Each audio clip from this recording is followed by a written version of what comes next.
Good afternoon.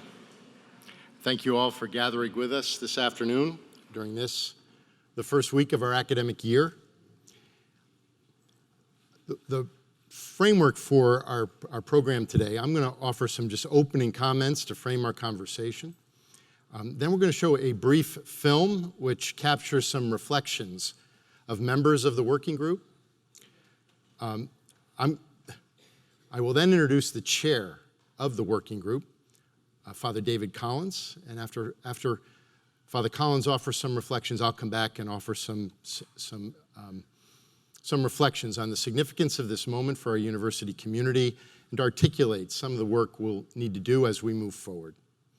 As we open our event today, I wish to acknowledge and recognize the descendants of the enslaved children, women, and men of the Jesuit plantations and from whom our university benefited. Some descendants and their families have joined us here in person, some have joined online, and it is with deep gratitude and humility that I recognize your presence.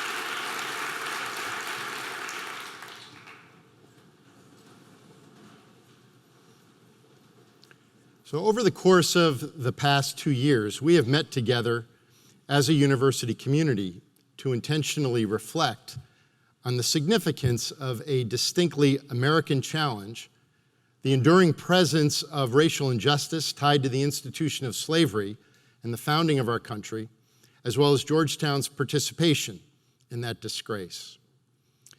With the start of each academic year, we are privileged to welcome new members, students and faculty who are new to the work of our community.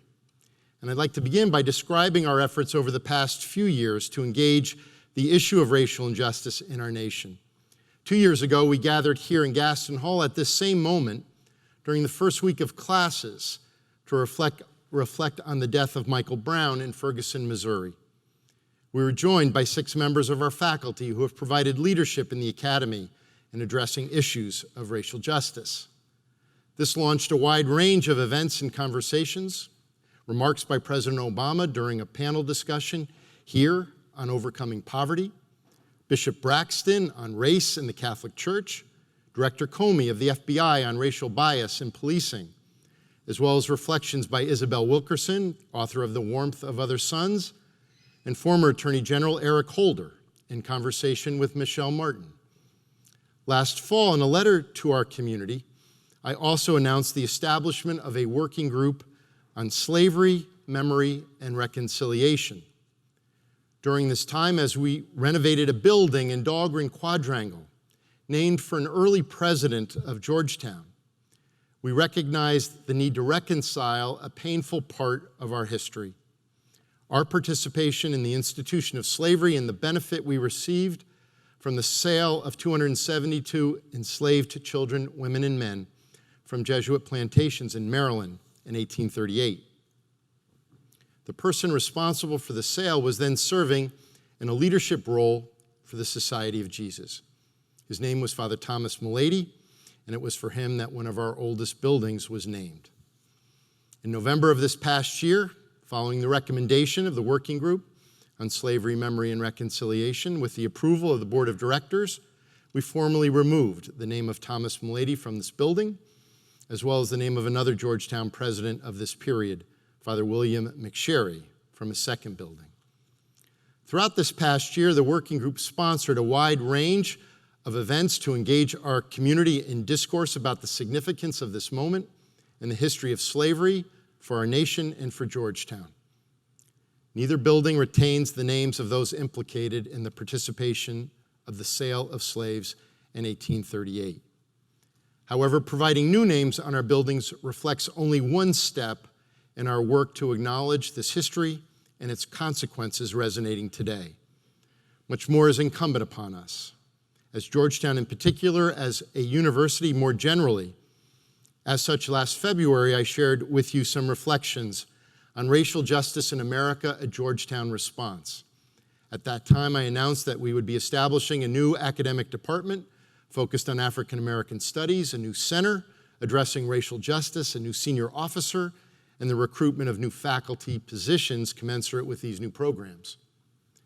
We have now launched the Department of African American Studies, which will be enrolling its first majors this fall, and we have announced a search to hire 4 faculty members to contribute to this work.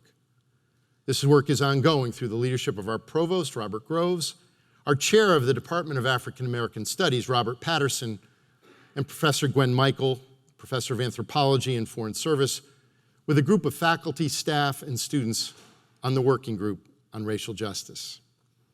Throughout this past year, as the Working Group on Slavery, Memory, and Reconciliation conducted their related efforts, they sponsored teach-ins, lectures, campus tours, and conversation circles. In April, the Working Group on Slavery, Memory, and Reconciliation held Emancipation Day events, honoring the day, April 16th, 1862, when slavery was abolished in the District of Columbia 8 months before the Emancipation Proclamation liberated enslaved people in the Confederacy. Over the course of 12 days, 15 events were held featuring such distinguished guests as our alumnus Edward Baptist, Kimberly Juanita Brown, and Craig Stephen Wilder. We continue in this determination today with the presentation of the report of the Working Group on Slavery, Memory, and Reconciliation. The working group completed its work over the summer and submitted this report to me. We placed the report online earlier today, and we will be sharing copies of the report with you as you leave this evening. Every so often, we are reminded of why we chose a life in the academy.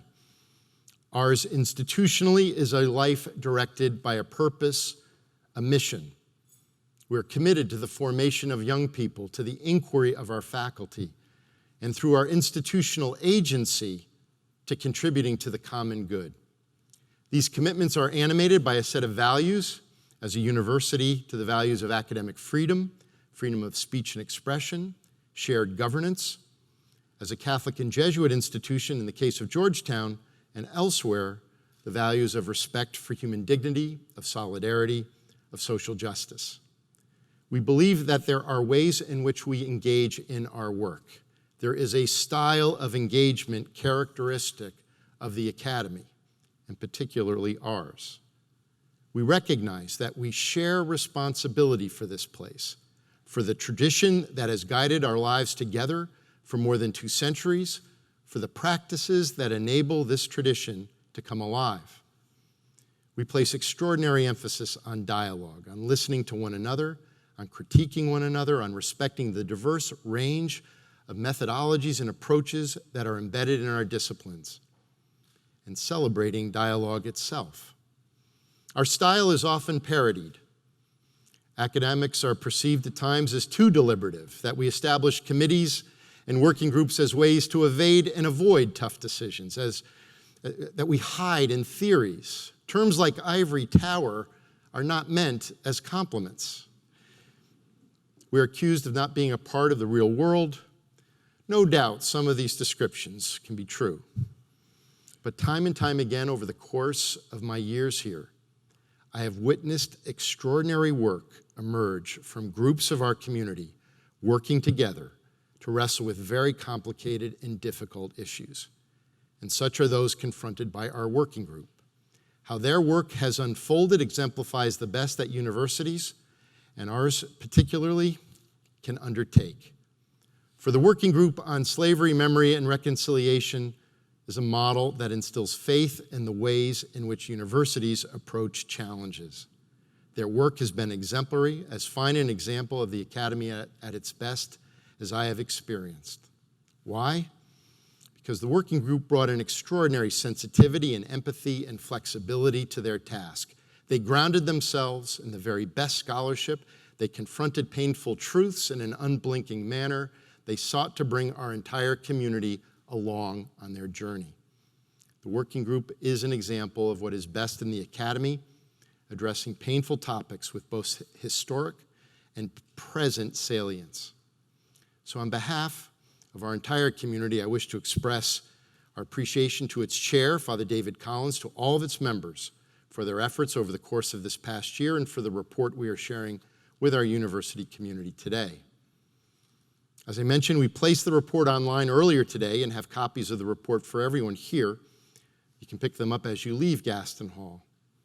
We've also prepared a video in which members of the working group offer reflections on their own work this past year.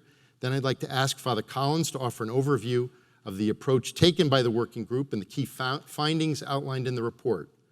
Then following Father Collins' comments, I will then return and focus my comments on 3 areas that emerge from my reading of the report that will require the continued engagement of our entire community as we move forward.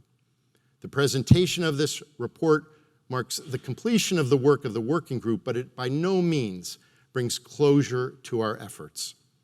I will describe the opening of new work that will need to shape our community as we respond to the urgency of this moment for our nation and our university. At the conclusion of my comments, I will be happy to take questions from all of you.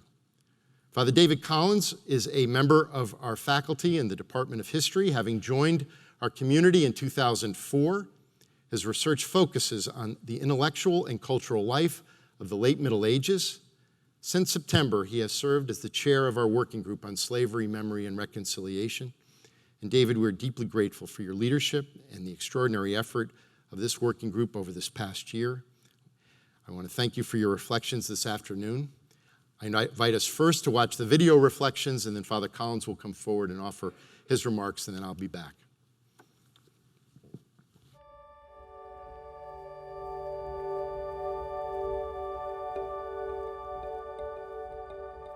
History matters. And knowing history and knowing it well helps us understand some of the workings of the present and the dysfunctional workings of the present.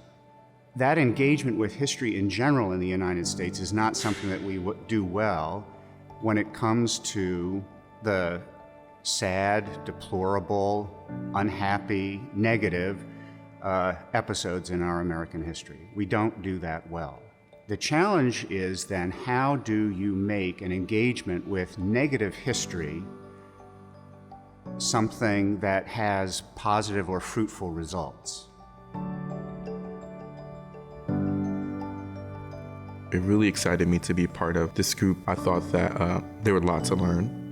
Being an old university like Georgetown, founded in 1789, we know that slavery wasn't abolished in America until 1865. So looking at that history was something that I thought I could bring a good voice to. It was important to me to be involved in this group because of the enormity of the work. Enormity meaning the actual amount of work, and the enormity meaning the resonance, not only for the Georgetown community, but also for what it means for America. As a professor in the Department of Government and as a Jesuit here, I had a real interest in this topic. It's part of our Jesuit history. I'm a historian, and historians seek the truth. They seek the truth, many times unpleasant. I really thought it was an amazing opportunity to connect this sometimes distant history to our own lives, to our own university, our own community, the place where we live and work. And, I couldn't pass up that opportunity. Georgetown would not be here if it wasn't for the enslaved people who built up the school, were part of the cell and made it what it is today. Even though it may be an uncomfortable history, it's important that we engage with it, because even if we don't want to admit it, we're all impacted by it somehow. I think often our history is something that we like to draw forth only the parts that are easiest to remember, and those can inspire us sometimes, but only rarely do they really challenge us. By engaging students and alumni and faculty and and challenging them, coaxing them, prodding them to look at, say, a problem like this and to say, you know what, this isn't that history over there, this is our history.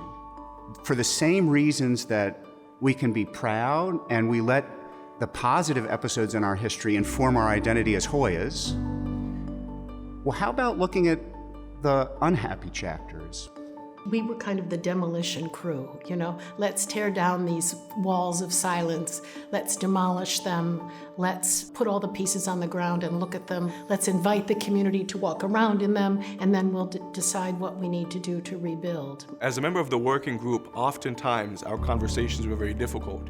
And I was always inspired by the manner in which everyone seemed to engage these issues with a vulnerability, with an emotion, and with a devotion to the ideals espoused by Georgetown. I think one of the greatest qualities of the group that we assembled was that I feel confident in saying that I'm not sure there was really any point where anyone in that room was afraid to speak their mind. And people really listened to each other. Listening means that you pay attention to what people say. You don't try to come up with an answer to a question that you anticipate. You listen, and people did that.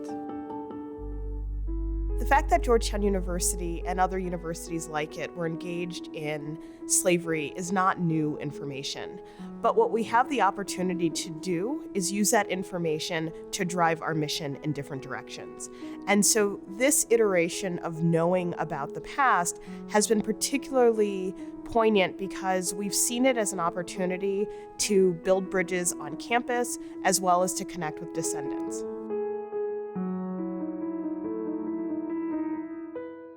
You know, on one hand, you'd think that there's some sense of relief or accomplishment. You've put in all this work and it's now done. But this work isn't done. It's far from done. Too often, these things are talked about, and then people want to get credit for talking about it. I think what's great about this is that people are actually doing something about it. I'm incredibly proud as an academic institution, we are modeling to others the importance of doing research in order to understand the problems that plague us. And I think doing this research at Georgetown University as a Catholic institution is also important. We have a moral obligation to respond to this. We can't sit here and infuse our students with this knowledge of, you know, magis or cura personalis or social justice without truly doing that. The Jesuits beautifully and powerfully espouse a codified system of morality, whether it be faith and justice, a commitment to faith and justice, the ideal of being women and men for others, the principle of interreligious understanding. If we're going to grapple with our history regarding slavery as a Jesuit school, then we must do so from a Jesuit moral perspective.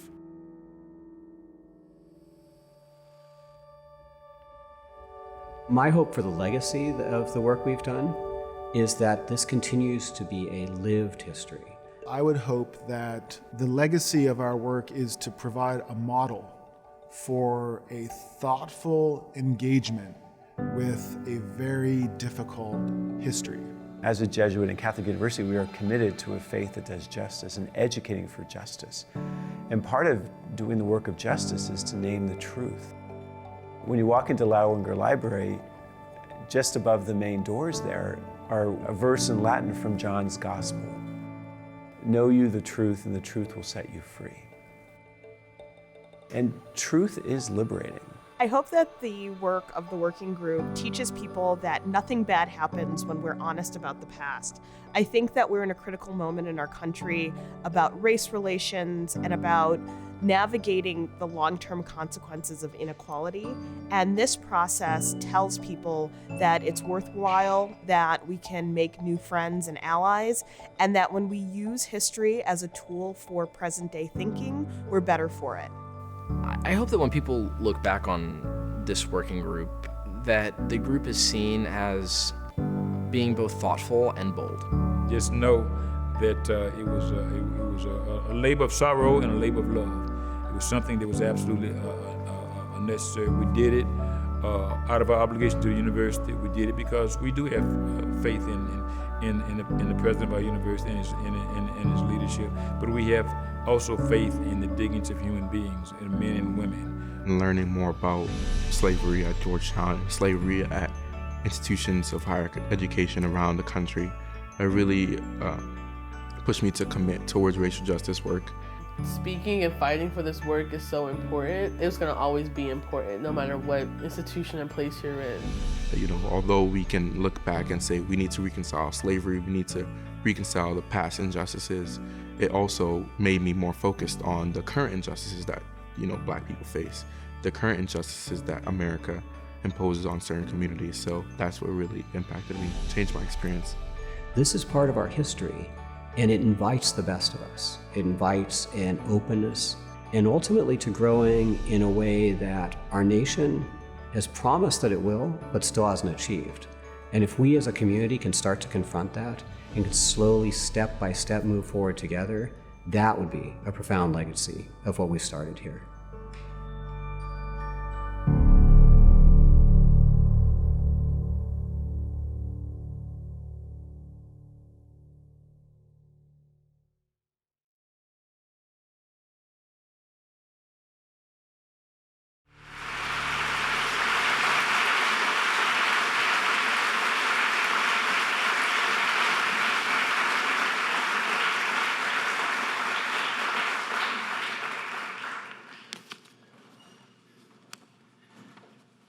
What they said.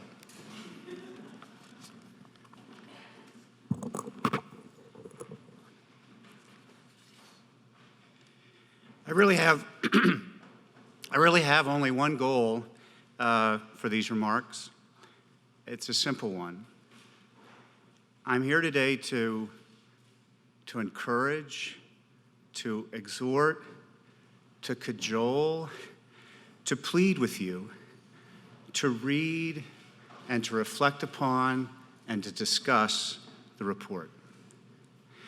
I know this is a long reading assignment, 19,000 words and 102 pages, but I promise you it's worth it.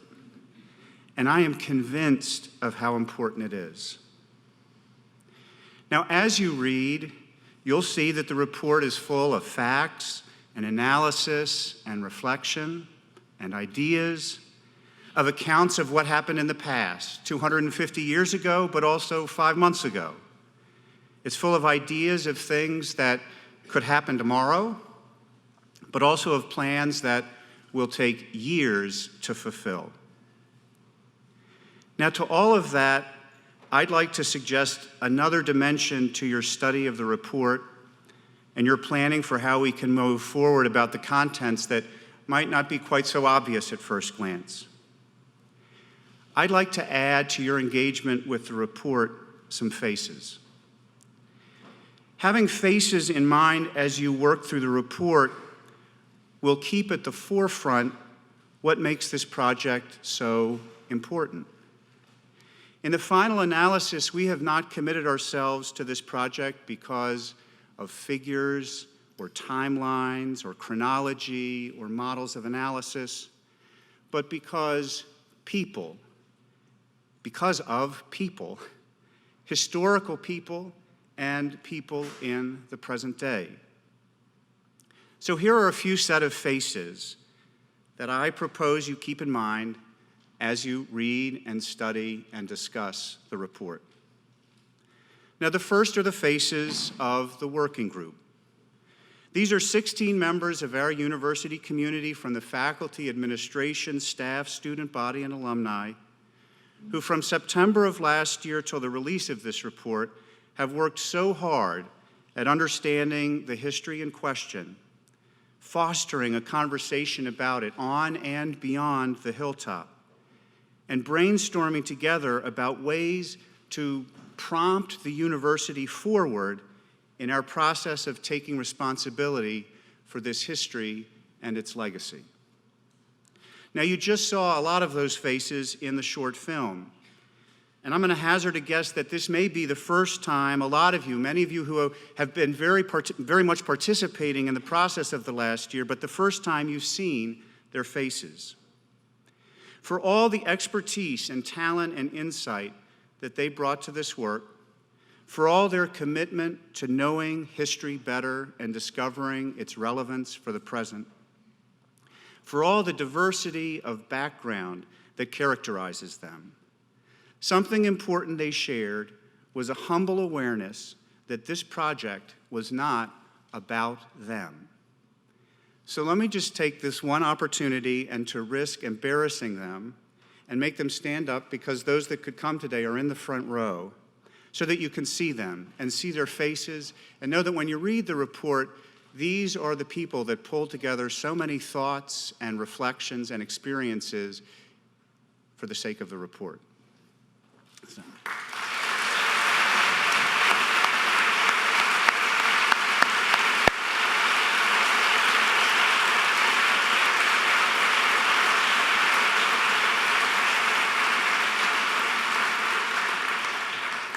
Keeping their profiles low and their energies focused, these working group members worked tirelessly throughout the last academic year to inspire and foster a dialogue.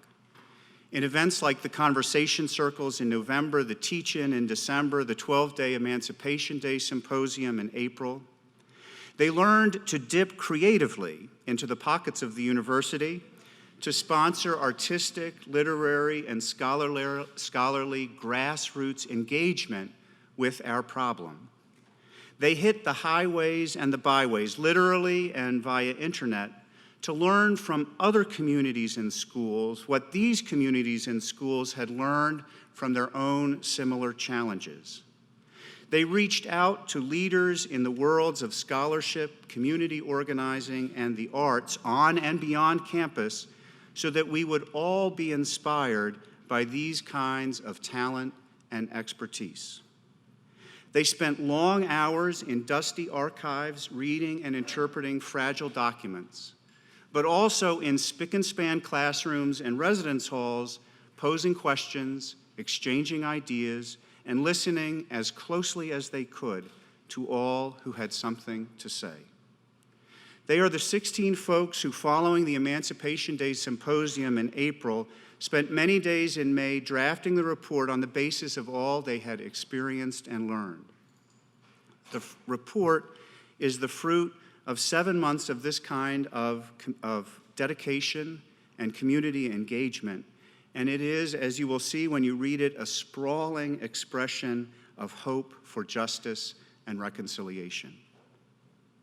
I should add that the drafting of the report was tough. Like many committees I have served on, there was a lot of earnest debate and sincere disagreement and hard-won compromise on individual points. But unlike a lot of committees that I have served on, the finished report was approved unanimously. This report is what we as a group want to say to the president who sought our advice and to the university we care so much about. A second set of faces requires a little more ingenuity, because there is no record of what they looked like.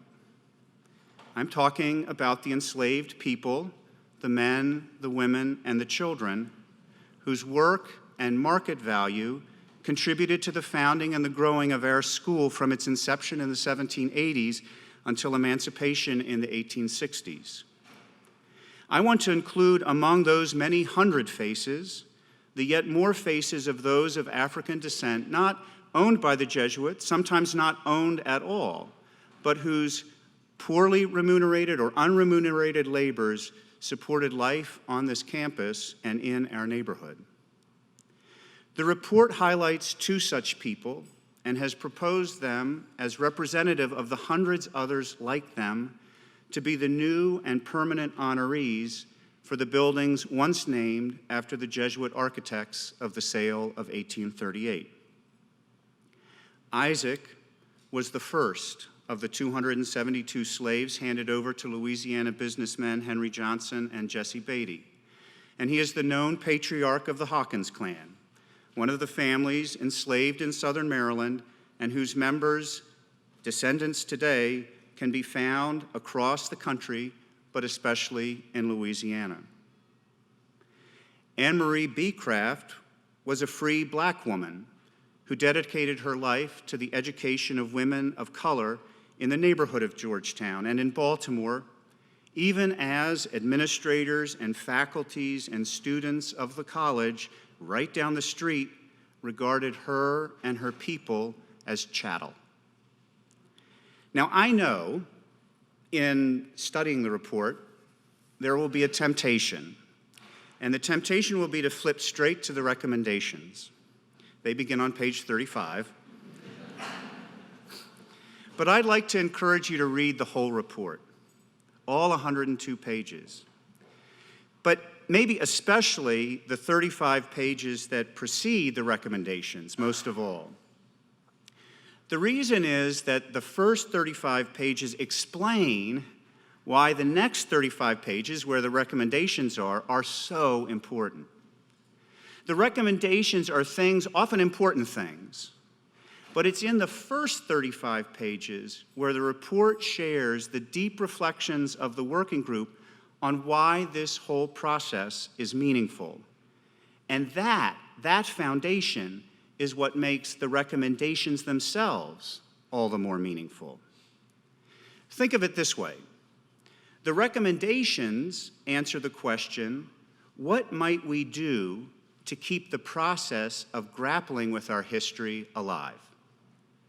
But the first 35 pages lay the foundation of why this process is important in the first place, and in what spirit are we undertaking this process? What is the history? How have we struggled with it in the past? Why hasn't this process already been completed? And why is it important to move forward especially toward the really hard goal of reconciliation?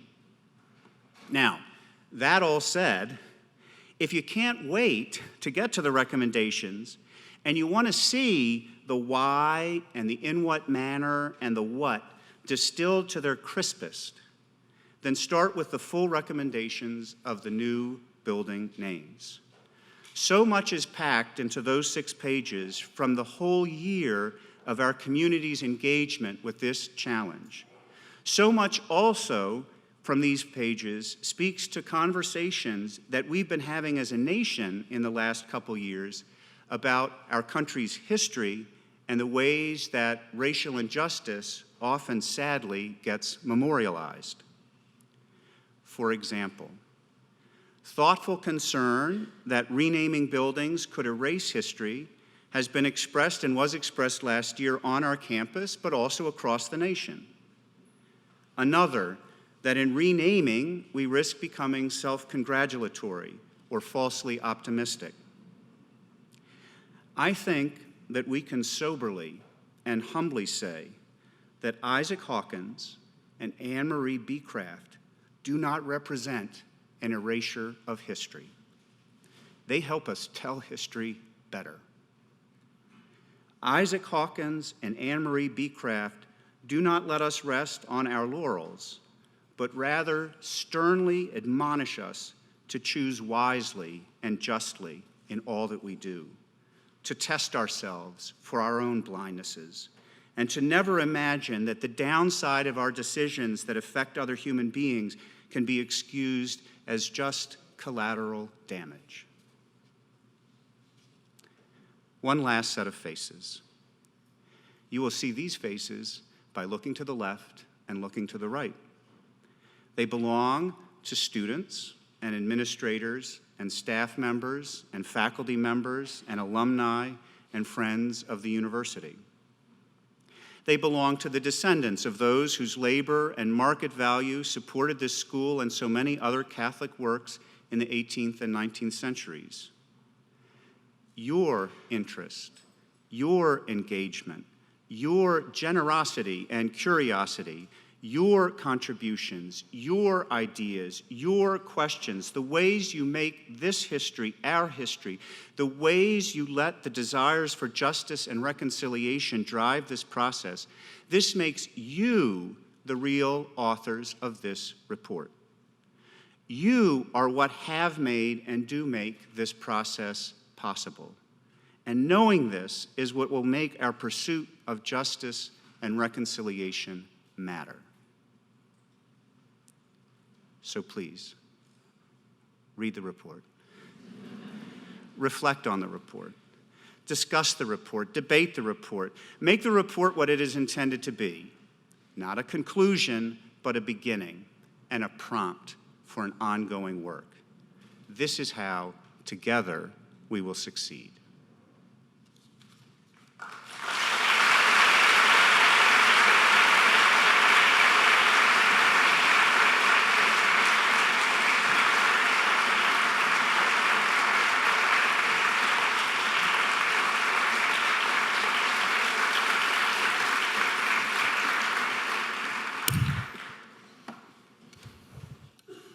Okay, well, thank you very much, David. And to all the members of the working group, we are also deeply grateful to you. As I have engaged with the work of the working group over these past months, and in considering their report, I now wish to offer some reflections. And I'll frame my reflections according to 3 key points. I believe it's essential that our institution, 1, ensure that understanding our history, that of Georgetown and more broadly, that of our country, will enable us to humbly bring forth creative responses that strengthen our community and stretch that understanding and response beyond our school, our history. Second, to accept our responsibilities to the descendants of the children, women, and men enslaved and sold to the benefit of our university, and acknowledge that they are in fact members of our Georgetown community. And third, to determine ways we can now through our institutional agency to contribute to both articulating and repairing the ongoing consequences of slavery in America. I'll offer some reflections on these 3 aspects that have emerged for me as central to our work. But as I shared with our community a year ago when we launched this work, ultimately this will be the work of our Georgetown community. Working groups play essential roles in organizing, coordinating, integrating, and recommending actions. The presentation of this report is not intended to bring closure to our work. It's our intention to establish a framework for ongoing work. With the presentation of this report, we're opening up new avenues of work for Georgetown. And this work will require the engagement of our entire community. As we move forward, we will seek to engage you in reflecting on this report and in subsequent projects that will emerge as we move forward. Within the university, we have many formal structures to do this work, from our faculty senate to our student association, to our main campus executive faculty, to our academic departments. We have our African American Alumni Advisory Board, our University Alumni Association. We have our Provost Committee for Diversity. We have student-led organizations such as the Black House and Casa Latina, and so many others. In recent months, as many of you know, we have come to meet some descendants, some of whom are here today. There are many more that we hope to meet. These individuals and their families have perspectives that we will ensure have a central place in this work as we move forward. We will engage them both in reviewing this report and in our efforts as we move forward. So first, ensuring our history is alive to us. We must acknowledge that Georgetown University participated in the institution of slavery. There were slaves here on this hilltop until emancipation in 1862, and we received funds from the Society of Jesus following the sale of 272 enslaved children, women, and men from Jesuit plantations in southern Maryland. We have known our history, particularly because of the work of a former member of our faculty, R. Emmett Curran, who served as a member of our Department of History from 1972 to 2004. In a paper that he delivered at a joint session of the American Historical Association and the American Catholic Historical Association in 1981, he described Jesuit slaveholding in Maryland. Over the next 2 decades, Emmett produced the 3-volume bicentennial history of Georgetown, and he provided further insights In the 1990s, Emmett, along with Hugh Cloak, taught a series of seminars in American studies, and the two together with Randy Bass developed one of the early digital humanities websites, the Jesuit Plantations Project, which sought to make accessible crucial archival material for scholarly work. But when I sent my letter to the community last August announcing the working group on slavery, memory, and reconciliation, the most common response that I received was, I had no idea the Jesuits had slaves. There is a disconnect between what is known and what is alive to us, alive in a way in which we understand ourselves, our history, and our university. This community participated in the institution of slavery. This original evil that shaped the early years of the Republic was present here. And we have been able to hide from this truth, bury this truth, ignore and deny this truth. Even with such extraordinary scholarship, including others in addition to Emmett, so many were surprised, even shocked, by the revelation of Jesuit slaveholding and the benefit we received from the 1838 sale. As a community and as individuals, we cannot do our best work if we refuse to take ownership of such a critical part of our history. We must acknowledge it. As we move forward, we need to ensure we shape our self-understanding by recognizing and reconciling with our history. We need to ensure that this tragic moment of our history can serve as a touchstone as we seek to achieve a deeper understanding of who we are, what we are capable of, and what is demanded of us. We can be blocked by our past, or we can be strengthened by a recognition and a reconciliation with it. The report makes several recommendations that addresses this responsibility to acknowledge our history. As David just shared with you, the working group recommended that the names of the two buildings that bore the names of Fathers Mulady and McSherry, and then Freedom and Remembrance, should carry the names Isaac Hall and Anne Marie Beecraft Hall. And as David described, Isaac Hall is named in honor of the first person listed on the 1838 sale documents, the Articles of Agreement. We're still learning more about Isaac, as David described, Isaac Hawkins and his family. Everything that we come to know about him and his descendants will be appropriately memorialized in this building named in recognition of him. And again, as David described, Anne Marie Beecraft was a Catholic religious sister, a heroic educator, a free woman of color who provided extraordinary leadership in creating educational opportunities for black girls right here in this neighborhood in the early decades of the 19th century.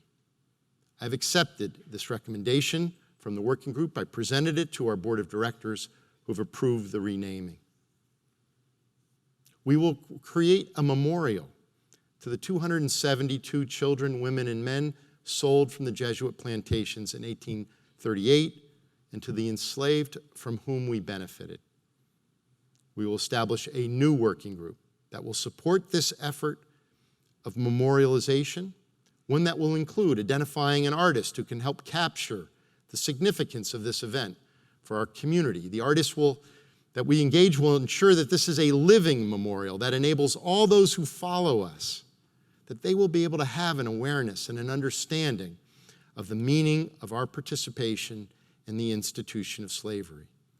We will engage descendants in the efforts of this new working group and in this process to establish an appropriate memorial. We will also engage descendants in other initiatives related to memorialization. In the report, the working group, quote, recommends the naming of scholarships in honor of those enslaved, close quote. As we deepen our relationship with descendants, we will explore this approach to memorialization.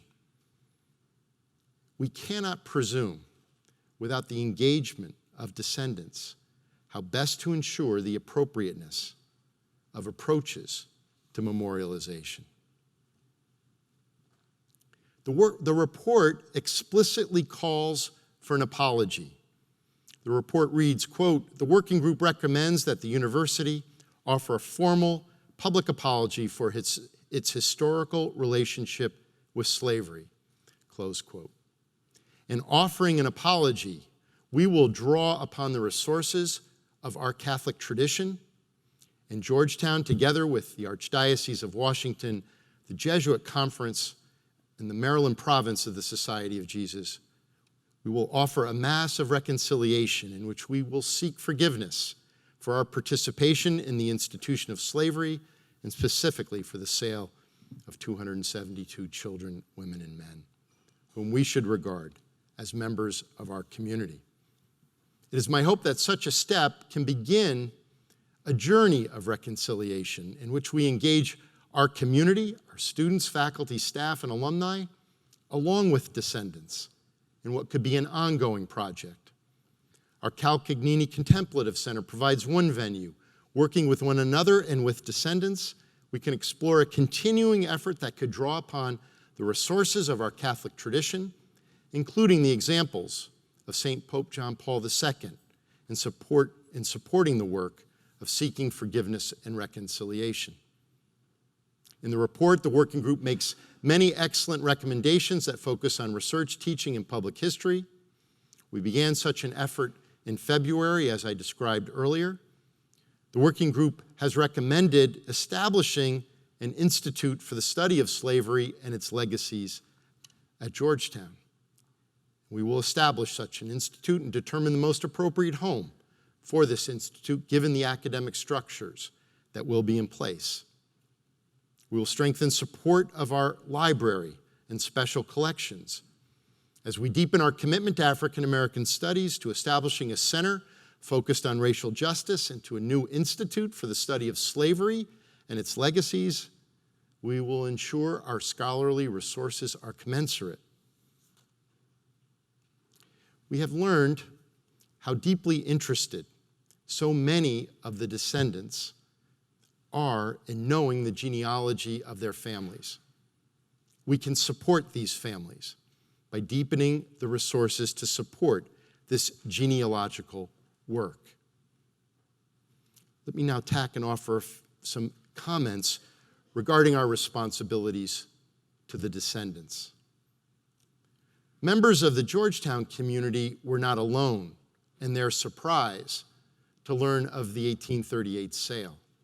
Indeed, descendants themselves were surprised to learn of their ties to our school. Over the past months, we have been blessed to come to know some descendants of the 272 enslaved people who were sold. Some were connected to us through the efforts of an alumnus of Georgetown, Richard Cellini, who established an independent initiative, the Georgetown Memory Project. Over the course of this past year, one of the members of the working group, Adam Rothman, of our Department of History, reached out and engaged with descendants. In June, I had the opportunity to meet with extraordinary people in Spokane, Washington, and in New Orleans, Baton Rouge, and Maringouin, Louisiana. I could not have been greeted with greater hospitality. I was humbled by my reception. For in fact, there were two evils that took place in 1838. There was the sale itself, and there was the breakup of families. This second evil was recognized at the time. Father Milady had received approval to complete the sale on the condition that families would not be broken up. He violated this provision and had to fight to retain his vocation in the priesthood to his superiors in Rome. Today, we can support the work of descendants in reconnecting these families. We have very good records in our archives. There are more than 100 boxes of materials in our archives of the Maryland Province of the Society of Jesus. We know the names of 272 individual children, women, and men. We can help connect them to the families of which they were members.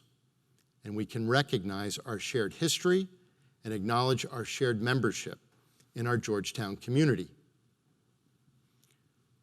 Regarding opportunity and access, the working group recommends, quote, descendants of those owned by the Maryland province receive an advantage and the admissions process, close quote. We provide care and respect for the members of the Georgetown community, faculty, staff, alumni, those with an enduring relationship with Georgetown. We will provide the same care and respect to the descendants. Others have suggested that scholarships be provided for descendants. In our case, the commitments shaping access and opportunity at Georgetown, those commitments that we have here provide for us an extraordinary framework in which to support students who are unable to meet the cost of attending Georgetown. These are our policies of need-blind admissions and meeting full need, which ensure that no undergraduate is prevented from attending our university because of financial need. This includes those members of our community who are descendants. Let me mention a critical point here. From time to time at homecoming and reunions, we see on campus a banner that reads, "Welcome home." Well, what does this mean for us? What do we mean by this metaphor? It isn't literal. Each of us has a home. What does the idea of Georgetown as home seek to capture? Why do I speak of a Georgetown community? Well, in the recommendations of the working group, in conversations with descendants, there is a desire to be more closely connected with one another. We would never presume the kind of relationship that any person may want with Georgetown. Each one of us has to determine the nature of our relationship to this place. Each descendant will decide on their own terms their relationship to Georgetown. One of the great privileges of my life has been the opportunity to meet with descendants, and I am profoundly grateful for the kindness and generosity with which I was welcomed. In some of the conversations, we discussed inviting descendants to our campus for events and gatherings. In continuing conversations with descendants, we will determine the most appropriate ways in which to move forward. There are multiple ways in which we hope to engage descendants in our ongoing work of coming to terms with the meaning of this moment in our shared history. Following today's event, we will arrange for colleagues to visit descendants in their home communities in Louisiana and Maryland and elsewhere to engage in a series of conversations focused on the report.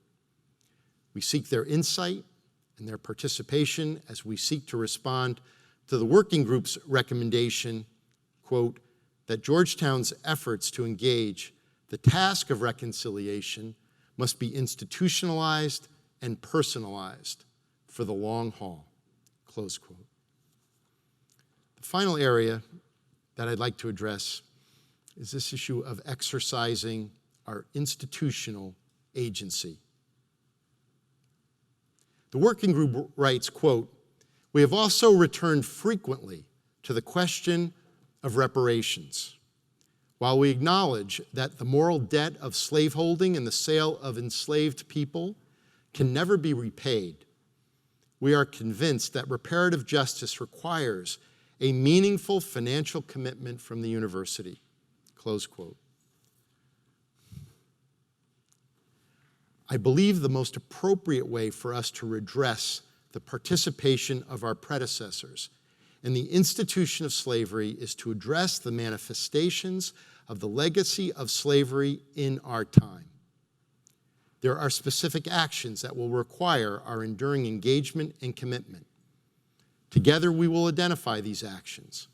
The issuance of this report does not seek to bring closure to a chapter in the history of Georgetown. Instead, we are opening Georgetown to discovering new ways of being a university. These responses are as much about the future as they are about the past. While Georgetown was not alone in participating in the institution of slavery, and we cannot alone undo the damage that has been done, we will not shrink from our obligations, and we will seek ways to contribute to building a more just society. The legacy of slavery as practiced at Georgetown and throughout the antebellum history of our country has manifest and lingering consequences. As such, there is a moral as well as practical imperative that defines this moment, that shapes the responsibility that we all share. How do we address now, in this moment, the enduring and persistent legacy of slavery, the manifestations of which are all around us? We need to address in our time the consequences of the original evil of slavery, which were never ameliorated in any previous time. They were not addressed by emancipation, by Reconstruction. The legacy was furthered by Jim Crow and by systematic actions throughout the country to stymie African Americans from their rights as citizens and members of our society. While important achievements can be recognized, the Civil Rights Act, the Voting Rights Act, we still live with the implications of the original failure to address the evil that framed the founding of our nation. Consider just a few examples from recent news. So in a report of our School of Nursing and Health Studies led by Professor Christopher King, prepared for the D.C. Commission on African American Affairs, chaired by our own Maurice Jackson of our Department of History, released just a few weeks ago, entitled The Health of the African American Community in the District of Columbia. So consider the following. African American men live 15 fewer years than their white counterparts. The gap for women is 9 years. African Americans in Washington, D.C. are 6 times more likely to die from diabetes-related complications. African American families are 3.5 times more likely to live below the poverty line. 4 years ago, under the leadership of Lucille Adams Campbell of our Lombardi Comprehensive Cancer Center and Phyllis McGrath of our Center for Child and Human Development, we opened a center downtown near the Navy Yard, the Office of Minority Health and Health Disparities, to address health disparities in our city. Well, how can Georgetown, in an ever deeper way, through this center, through our medical school, through our School of Nursing and Health Studies, contribute to addressing these health disparities? I'm teaching a book in my seminar this fall, Evicted, by Matthew Desmond, a young sociologist teaching at Harvard. Evicted seeks to identify the ties that bind us, rich and poor, in sustaining practices and policies that leave some inescapably mired in poverty. His focus is on housing policy and its systematic inequalities. Desmond immersed himself in the city of Milwaukee, bringing a new approach to the study of poverty. To bring this close to home, literally, the following Washington Post headline of August 8th captures Desmond's insights, quote, "Facing eviction over $25. As D.C. booms, low-income tenants feel pressured to make way for redevelopment," close quote. How can Georgetown, through our Law Center, our McCourt School of Public Policy, how can we contribute to addressing the crises of housing and homelessness at a very precarious time for so many here in the district?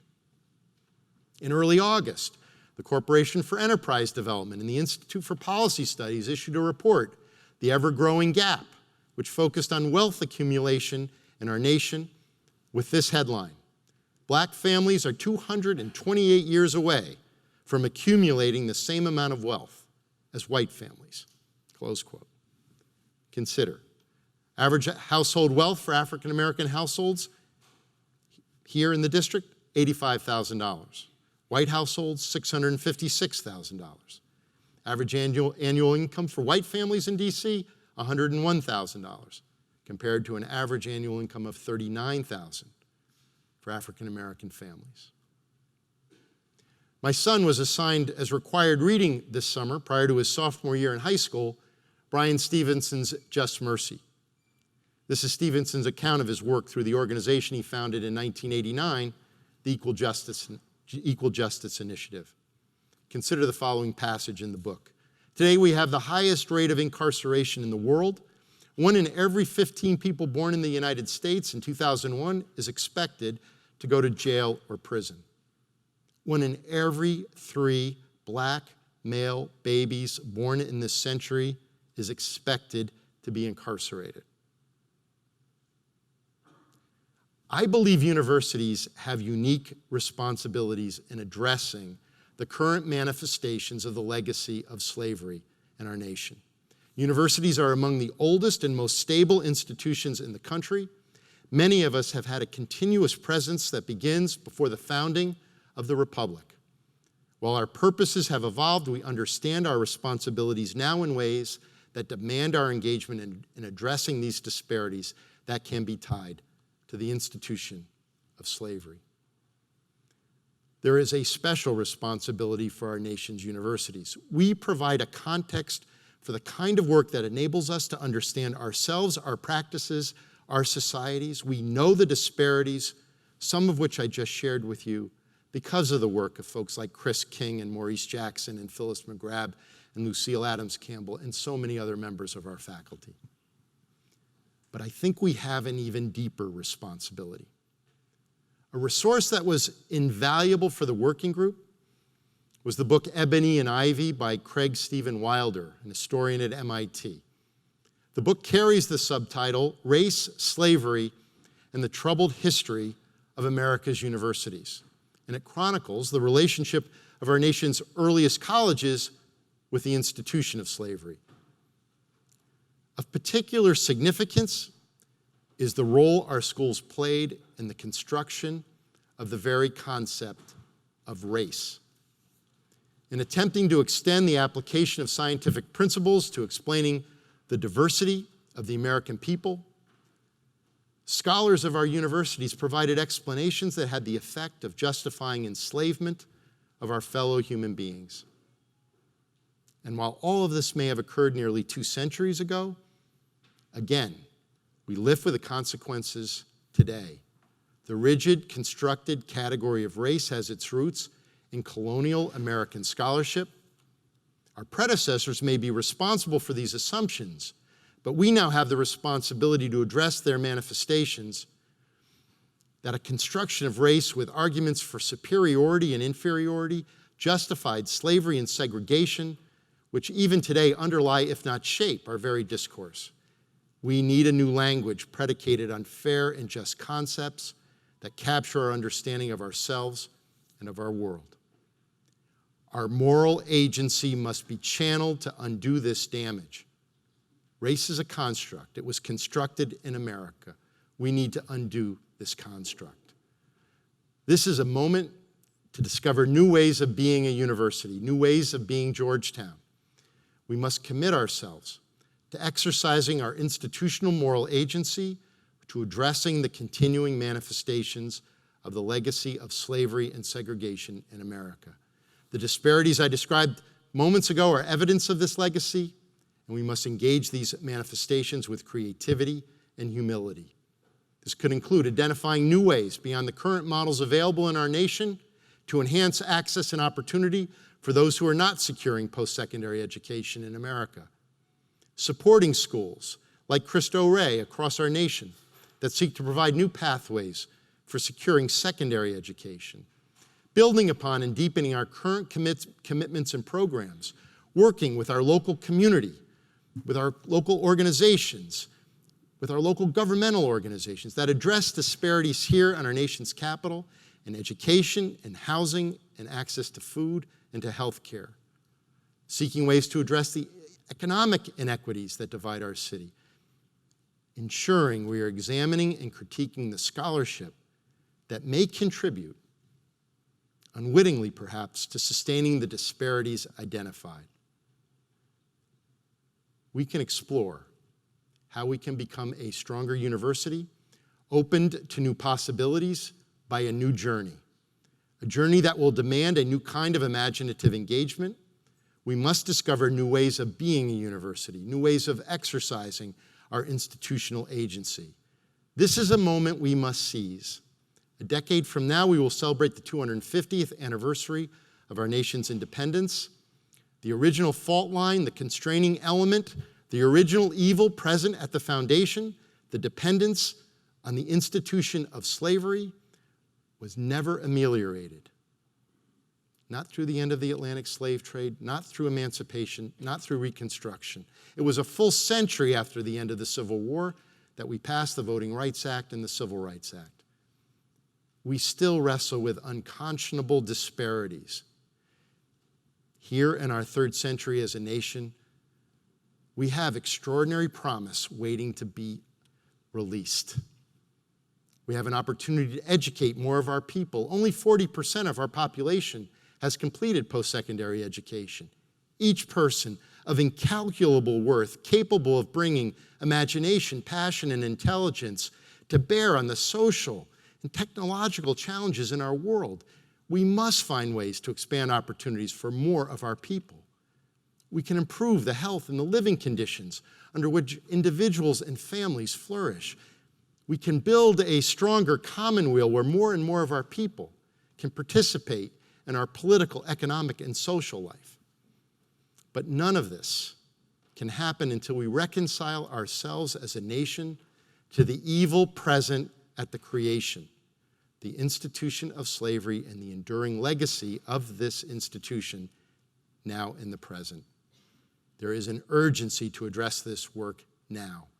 We will never fulfill the promise of this university. We will never fulfill the promise of this nation. We will never fulfill the promise of each one of us as long as this legacy remains unreconciled. This is the work we must embrace in this moment.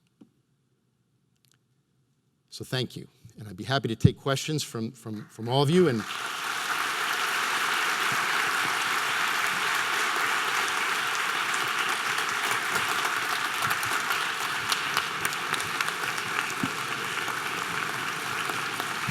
thank you. Please. Thank you. Thank you. Thank you.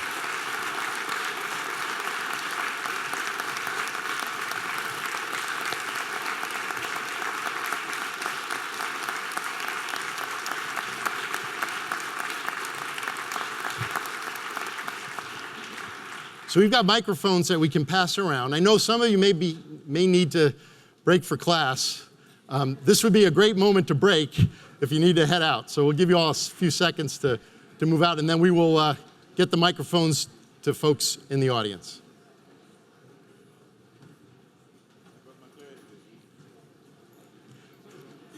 Norman.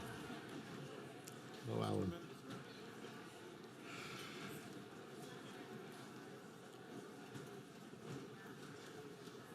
We've got a few folks already. Hold on, don't worry. We're not going anywhere.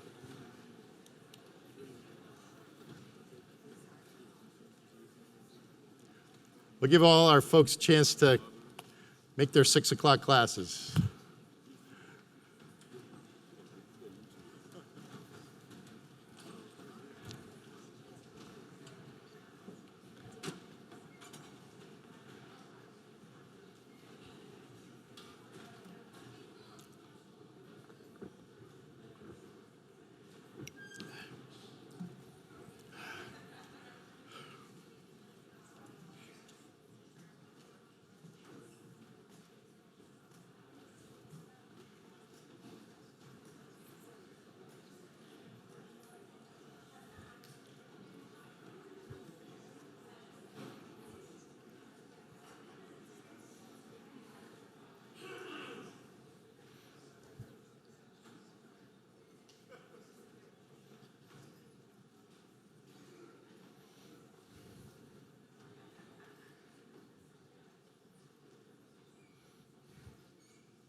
There are a couple of folks right here, the young woman and then the gentleman right behind her. Okay. And then this guy over here. So we'll start right here and then the gentleman right behind you. 1, 2, 3, 4. I'll come back. 1, 2, 3, 4. Others, I can just start getting the microphones moving around. If anybody here yet? Okay, 5, 6. 7. Okay, I got 7 so far. This young woman's first. You're number 2. Please stand up and introduce yourself. Hi, I'm Kitra. I'm a freshman here at Georgetown. Welcome. During your speech, you mentioned that Georgetown will not specifically be setting up a scholarship fund for these descendants as we do merit-based need and our need blind. Not merit-based, need-based, I apologize. We don't provide merit-based aid here. I apologize. Will there be a special fund for descendants who may not feel comfortable coming to the school for which their ancestors were sold? Will there be a special fund so that they can attend other institutions? That is not something we've imagined yet in our work, but we're as I said, I hope the spirit that you took away from the talk is we're opening up a body of conversation as we move forward. Okay, gentlemen, right behind you. Please introduce yourself. May I please join you? Well, sure.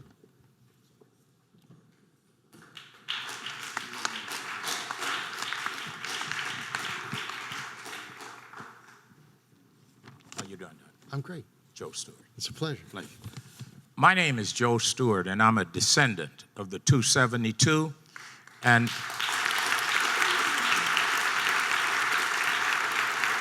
I've invited other members of the 272 here to join us today. I want to make sure that what we say today is taken in the spirit of collaboration and intended strong partnership that we mean it. The reason we came today was to give a bit of the other side of the story that we hope will strengthen the beautiful story and the commitment that you stated for Georgetown. But as of this day, one of the working groups said that may have been you, Father Collins, that what was missing from this scenario was the faces of the slaves. Here are the faces. These are the faces. We are here because we are direct descendants of the 232. Today, as I speak to you, there are over 350 of us that have signed up to a declaration that we have offered to Georgetown University. Would you please read that? We want everybody to understand who we are. We want you to know about our good intent, but we want you to also understand that with all of the beauty that you hear here today, and all of what we should thank the working group for the hard work, we believe that there's a part of this scenario that's missing that can be strengthening to whatever this university is going to do. We further believe that this university is sitting on a prime opportunity coming from the 272 slaves and our ancestors to not just be something that could do reconciliation at Georgetown University, but this university has the flagship that can lead worldwide reconciliation. And we can't do it by ourselves. You and I agree. This is perhaps one of the greatest needs in this nation, at Georgetown, among the Jesuits, and throughout the human family. And this university has the gravitas to do that. But you got to listen. And one of the things that has not happened, the reason we rushed to Washington today to participate here, is because we want you to hear. This is what the 350 plus descendants that we have registered. You guys only have, I think you said 172? We can help you with that. Would you please read that?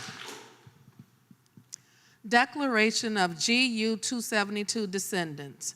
Whereas we are the direct descendants of 272 members of the Georgetown University family who for decades were enslaved for the benefit of the entire Georgetown family, and who for the financial salvation of Georgetown University were sold in 1838 to plantations in Louisiana, and whose sale also helped sustain the Jesuit order in pursuing its honorable mission to advance education and social justice.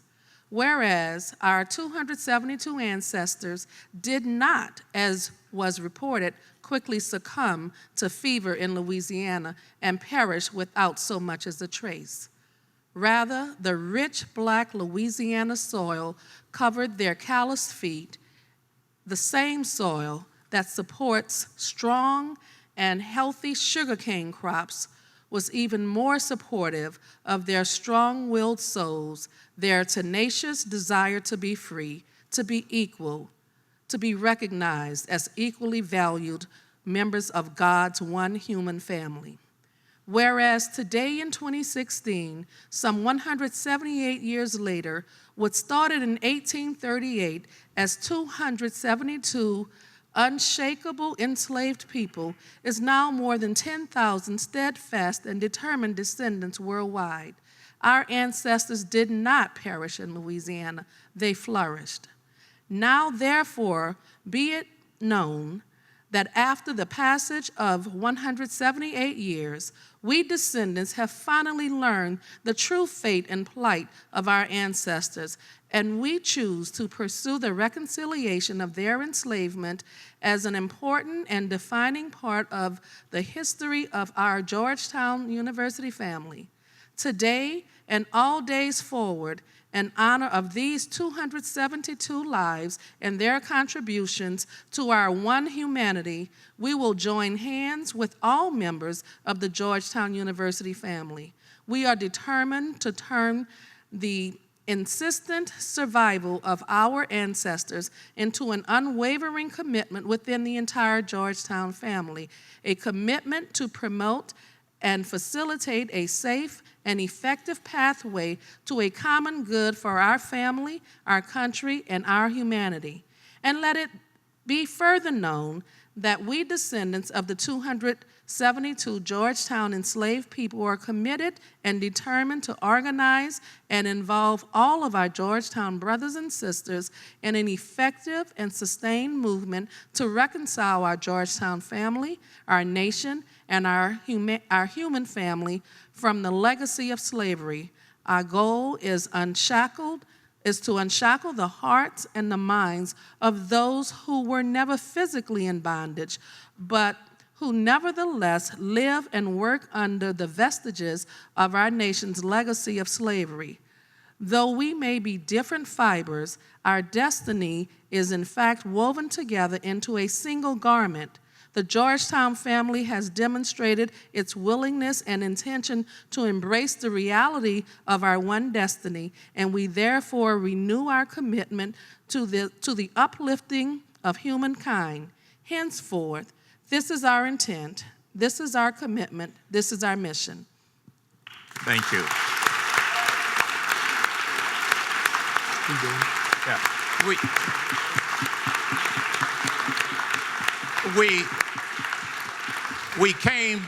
We came today, number one, we owe gratitude to the working committee. We want you to know our presence today is to honor what you attempted to do and what you brought here today. And we thank you for the commitment the university has made. But our attitude is that all of this evolved from the pain and suffering of the 272 people we talked about. And we are those faces. And our attitude is nothing about us without us. And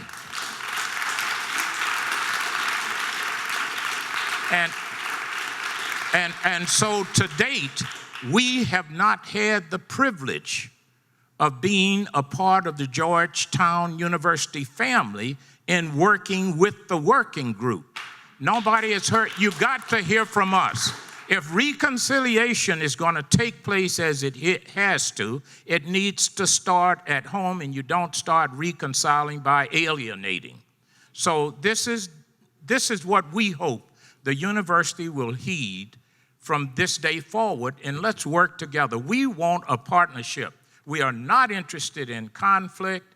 We're not talking reparation. We're talking about how this university can be an asset to the world in healing some pain and healing racism that is just destroying our society, our one human family. Thank you for the opportunity. Thank you very much. Really, I do appreciate it. Thank you very much. Thank you. Appreciate it. Hi, how are you doing? How are you boys? Good. Okay. How are you doing? Nice to see you. How are you doing? Nice to see you. Hello, Ms. Thomas. How are you doing? Thank you for being here. Oh, it was a pleasure to come, even though it was the last minute. I wouldn't have missed it. I appreciate it. Ray Kemp. Ray, before you speak, let me just say a few words. No, I know, I'm okay. You need the mic. I'd just say a few words to Mr. Stewart and to our colleagues. First of all, thank you. Thank you for your presence. Thank you for your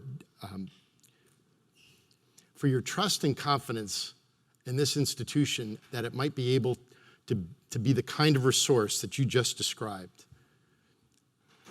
We wouldn't presume what we are capable of on our own. The opportunity to be able to find ways together to try to address some of the challenges that I tried to speak about and that you just spoke of. This is at the heart of what we are trying to be as a university.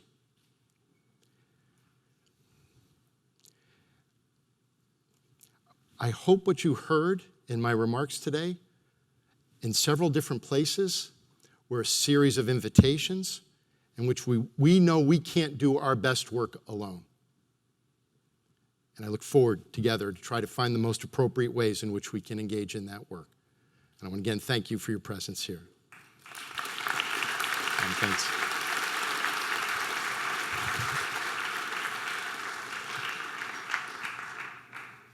Father Ray Kemp. I'm a priest of the Archdiocese of Washington. My first assignment was to a segregated Catholic camp in southern Maryland, Camp St. Florence, run by the St. Vincent de Paul Society and the Ladies of Charity of the Archdiocese of Washington.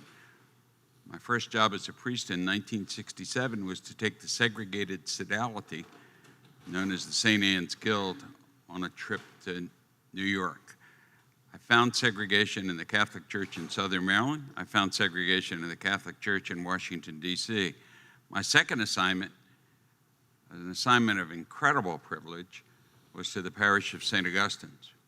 The parish of St. Augustine's grew out of the efforts of folks that I know, and I think we pretty well have established, our brothers and sisters and cousins to the 272.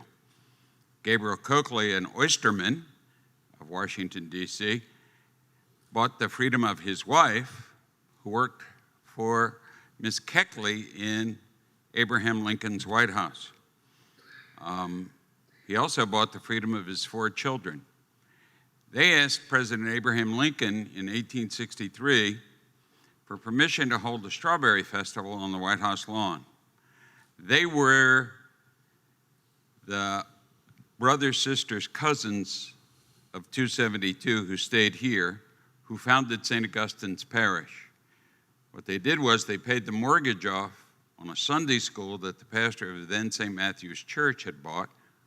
It became the Chapel of Blessed Martin de Porres, and it grew into St. Augustine's School. That school would later be staffed by Sister Beecraft's sisters, the Oblate Sisters of Providence from Baltimore. What I'm suggesting, and the glory of what the working group has done, is to say, for a guy who was ordained 50 years ago, it's 50 years next May, what a privilege to be in Georgetown University and see my whole life come to some kind of fruition where the recognition of the first pastory, the first creation of St. Augustine's, by 1875, these folks were moving into a church on 15th Street. The Colored Catholic Opera Society was performing around the country. They could not, the Archbishop of Baltimore could not find a priest of Baltimore and Washington, went to Italy gets a newly ordained priest to pastor the parish who happened to know the Marine Corps choral group, and they put together the Colored Catholic Opera Society that did vespers and shows around the country. By the time you get to 1889, they're having colored Catholic congresses through the whole 1890s. All of that had its roots and foundations in the same history with which we're speaking about today. And the extension of that, you alluded to repeatedly as we open up the channels of conversation, not just with the 272. I've been to 5 funerals in African-American Catholic churches. There were 6 Catholic parishes represented in 1863.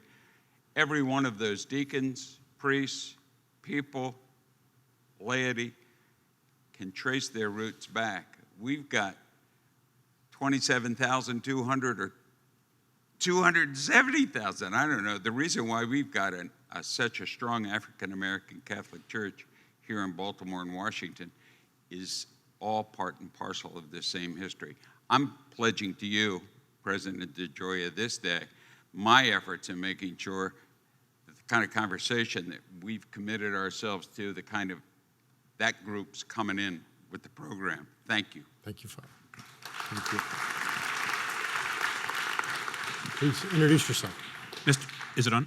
Yes. Mr. President, my name is Richard Cellini. I'm a graduate of Georgetown College from 1984. In my experience, Georgetown University always does the right thing, usually after exhausting every other possibility. Mr. President, you referred to Isaac Hawkins, and Father Collins referred to Isaac Hawkins. And Right. his family, Maxine Crump, and down in Louisiana, referred him as Isaac Hawkins.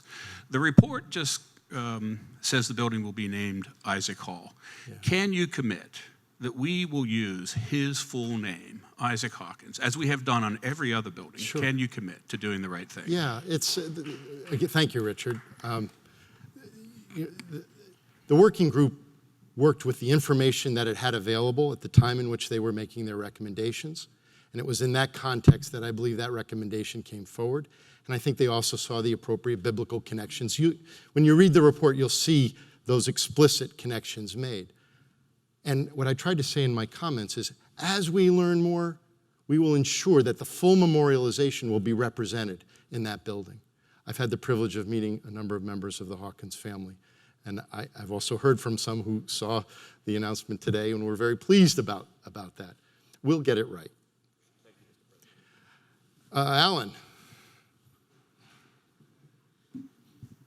Thank you, Jack. Introduce yourself. I'm Alan Chestnut. I'm on the faculty at Georgetown, and I've been the president of 3 universities, some of them still suffering. One of the things that I think Georgetown probably should do is actually lead by example, but also lead by coercion. And it might be useful to grab some of these other places who have put up a few plaques and bring them along in a partnership, and I can help if you need. Thank you. Thank you very much. I appreciate that.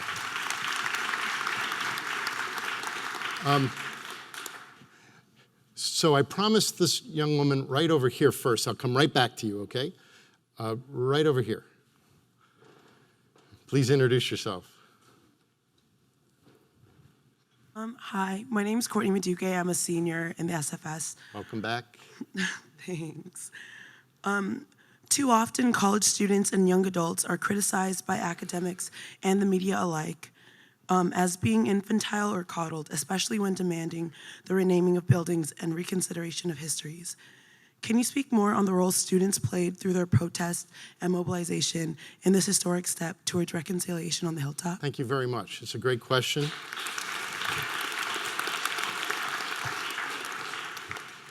So you got to see in the film some of the students who served on the working group, but let me speak explicitly to that moment because it's an important one in the life of our community. I also think it tells a little bit about roles students can play, but also how that fits within the way universities do their work. So the committee was charged in September. Early November, I had just returned from a trip. I was coming into the office on I think it was a Friday morning. It was a pretty intense week in America. If you remember what was happening shortly around the first week of November last year, there was a lot going on many college campuses. When I came in, right outside my office, there were about 30 or so students waiting to say hello. And you may have been there. And I hope everything that I'll say now will resonate with that experience, because this is how I experienced it. So I said, well, come on in. And we came into my office. And I said, what's up? And they said, well, we believe it's time to take those names off of the building. And what I shared at that moment with the students who were meeting, I said, look, there were a couple members of the working group who were in the meeting. And I said, look, I don't think it's a good idea for any individual in this place to simply change the name of a building. If I thought that was the right way to proceed, I could have done that without putting together a working group. I felt this was an effort that really required the full engagement of our community. The response that I got in that meeting was, yes, we understand that. We know the working group has wrestled with it. And we believe the working group has done enough work to know that the names should come down. What they should be called, that's probably going to take a longer period of time, but we think those names should come down. So I said, look, I will convene the working group today. I will share with them this conversation, and we'll see whether they're prepared or not. So a little bit later that day, I convened the working group. I said, I just had an opportunity to meet with some students who had a point of view they wanted me to share with you. And I want you to know, as a working group, I never required that everything be wrapped up in a final presentation. We could make decisions along the way if that was appropriate. So I said, if you're prepared to make a decision regarding those names coming down, I'm prepared to receive that decision. And I can bring it then to our board of directors for review. If you're not prepared, I guess I'll live with the consequences of that, which meant I probably would have some guests for a while outside my office. The working group met for a few hours and then called me and said, we have concluded that we believe those names should come down. We're not certain what the names should be going forward. That's going to require more work. And we would recommend the names Freedom Hall and Remembrance Hall be the temporary names. And then in mid-December, we had a ceremony in which we removed and we put up those new names. And so what I would say is, this is the way universities kind of work. We all have a way of trying to contribute. And we had very responsible young people come and express a point of view. I brought it to a working group. After that, I brought it to our board in a conference call that night. And I think about 10 o'clock that night, we were able to make a final recommendation, and we were able to present a final decision. Moved pretty quickly, but it was also on the basis of already 2 solid months of very good work from a working group, and a lot of trust and confidence that had built among the members and the participants, so that we were in a place where we could make that kind of decision. So of great value, and also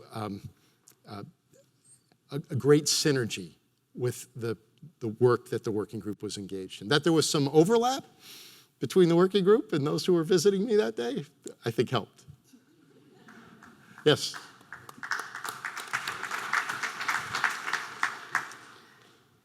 Dr. DeGioia, yes. I applaud you for your efforts to address some of the issues related to slavery with the Jesuits here in Georgetown. This, what I want to address to you, is not related to slavery. Okay. When I heard on the news about this event, I decided it's now or never. You probably do not remember me. It's been about 10 years since I have returned to Georgetown. I am the individual who delivered a letter and documents to your office related to being abused and victimized by a Jesuit priest, Father Brian Conley, who admitted that he had issues regarding race. You chose not to meet with me. Subsequently, there was a cover-up, and I was fired based upon unsubstantiated, fabricated charges. through one of your attorneys, I was offered $3,000. $3,000. Another attorney wrote me that there would be legal problems if I continued speaking out, because I stated that I was going to go to the court of public opinion.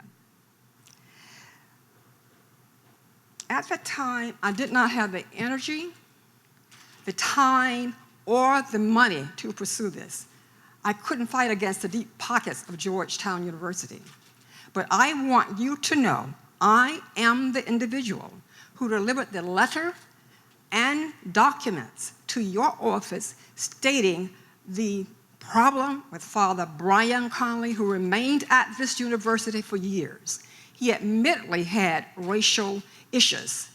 This was also brought to my attention by someone in another state who knew him. So this is my first and probably only opportunity to address you since you chose not to meet with me in 2006. Okay.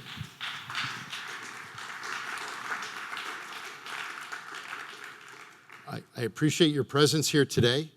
I'm grateful that you shared that with me, and I give you my word that I will look into the issues that you just shared with me. Thank you. Are there any other points? In the back. Microphone's coming your way. Microphone in the back? I'm sorry, there's a really bright light, so I can't see anyone. Do you have the microphone up there? Do you have the microphone up there? Okay, we're going to go 1, 2, okay? Hi. Please introduce yourself. Bill Licamilli, faculty in the med school and also alum a few times. I just want to say that it's very interesting about the point that was made that a lot of people didn't know about the history, so I think it's good, and I think a lot of alums are very pleased that it's known, and also the way you've begun to handle this. So I want to congratulate you on that, and I think as the story gets out, you will get a lot of support from alums who are very concerned. I appreciate that. I appreciate that, Bill. Thank you. Okay, we'll take one more question up in the balcony.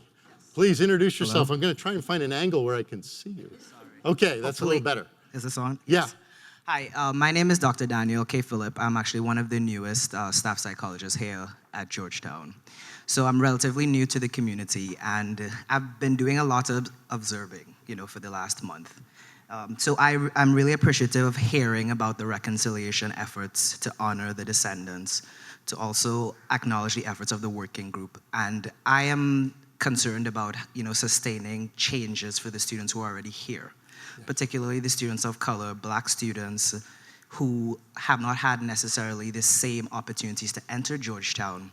How are we helping these students thrive at Georgetown University, whether that's through CMEA, Right. which I'm most familiar with? How are we dedicating resources to help these students thrive and survive the Georgetown atmosphere? Thank you very much. Thank you very much.